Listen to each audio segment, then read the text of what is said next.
Welcome to another episode of Bill Hanna Baking.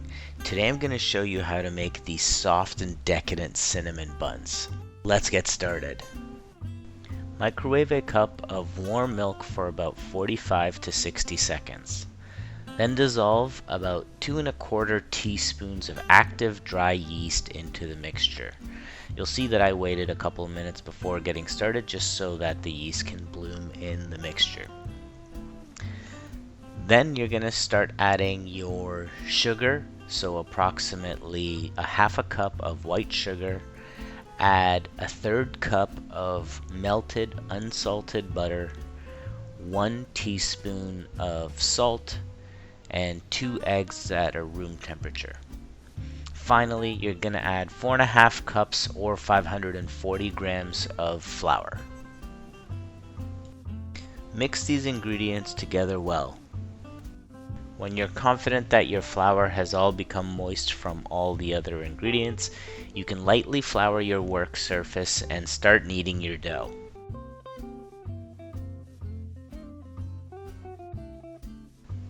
Alternatively, you can use a stand mixer for this. Use a dough hook and just knead it on the lowest setting. If you're kneading by hand, it'll likely take 5 to 7 minutes. Once the dough becomes a little bit more smooth and it's not sticking to your hands as much, you're ready to go. Knead your dough into a smooth ball.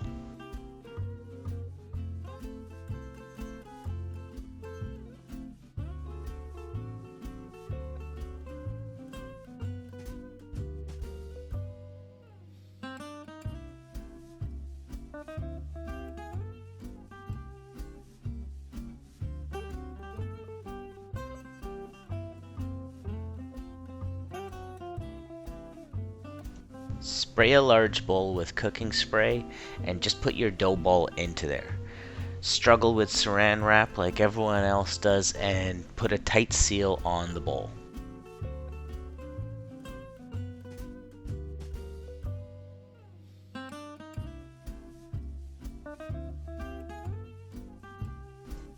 You want this dough to rise in a warm environment.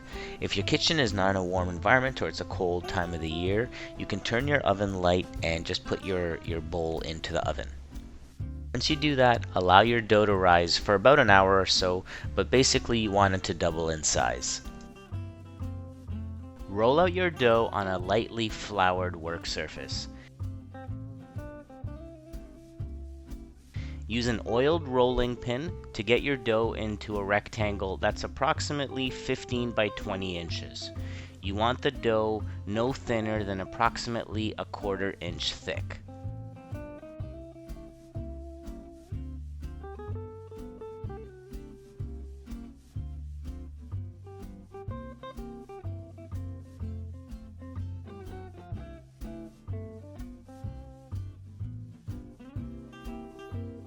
Use something with a straight edge to help you line up your edges.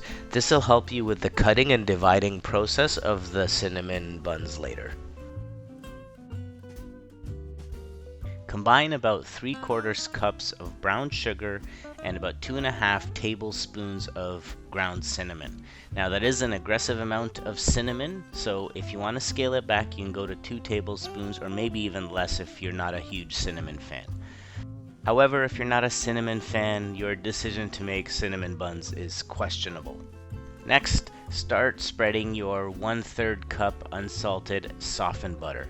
Mine wasn't as softened as it could have been even though it sat out for a few hours, so you'll see that I struggled with spreading it a little bit. I just used the warmth of my hand to kind of get it warm as I played with it and added in a little bit of patience and eventually got it to spread to a way that I like. Your goal here is to approximately cover your entire work surface of rectangular dough.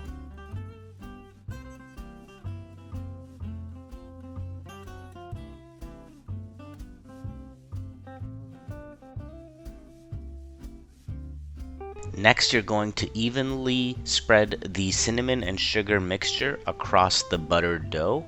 I prefer to leave a lip at the top, which will help you seal the cinnamon bun.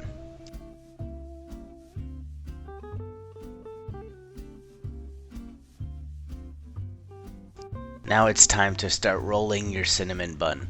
The trick here is to just try to be as even as possible. Try to keep the roll relatively tight, not too tight, not too loose, but I find it helps just kind of like tuck it in as you go along. Maybe pull a little bit on the dough just so you can tuck it in a little bit better, and just make sure you're going across it evenly.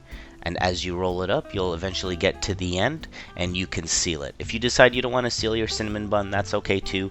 All that'll happen in terms of a difference is that it'll be the roll will actually be able to open a little bit while you're baking it and eventually while you're eating it.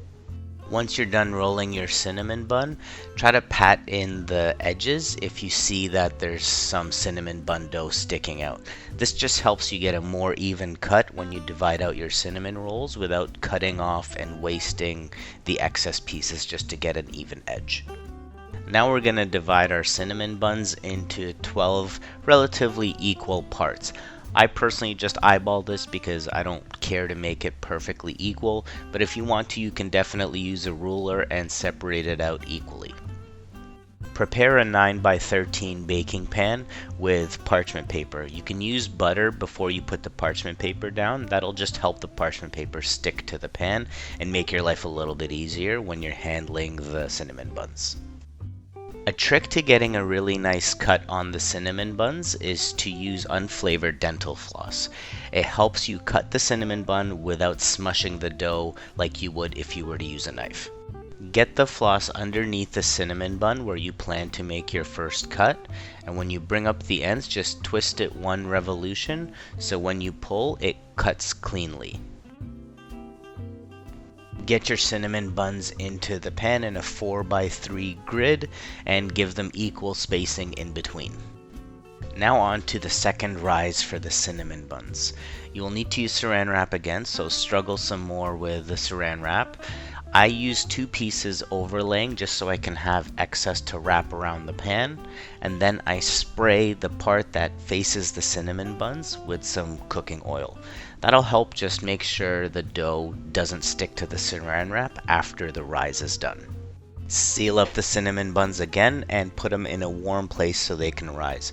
Again, you can use the same thing that you did in the first rise, which is either put it in the oven with just the light on, or if your kitchen is warm enough, just leave it out in the kitchen.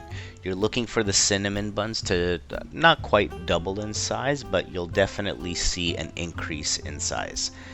This rise should be approximately 45 minutes to an hour.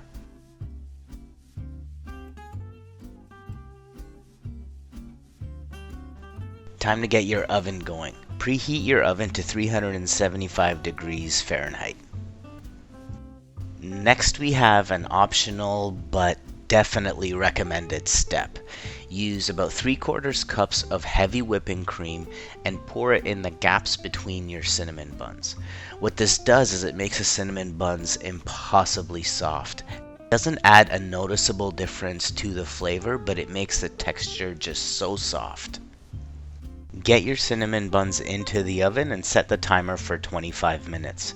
Start watching it at around the 22-23 minute mark because you want to monitor how brown the cinnamon buns get and you don't want to overbake them. While the cinnamon buns are baking, we're going to make our cream cheese icing. Now, I'm going to make twice the recipe that you see listed below. Why? Because I like icing, and this is my kitchen, and these are my rules. So if I want to eat an unreasonable amount of icing, I'm going to eat an unreasonable amount of icing. Anyway, use your beater attachment on a stand mixer and cream together your cream cheese, unsalted softened butter, your confectioner or icing sugar, your vanilla extract, and your salt. After about a minute or so of medium speed, you'll see that it's the silky, creamy texture, and that's exactly what you want.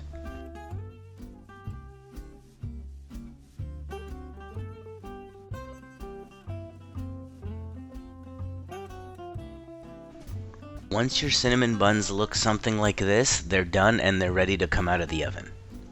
Now just slather your reasonable or unreasonable amount of cream cheese icing equally across your cinnamon buns.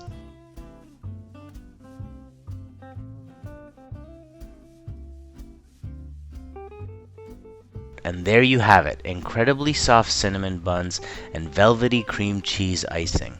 Enjoy, and I'll see you when I see ya.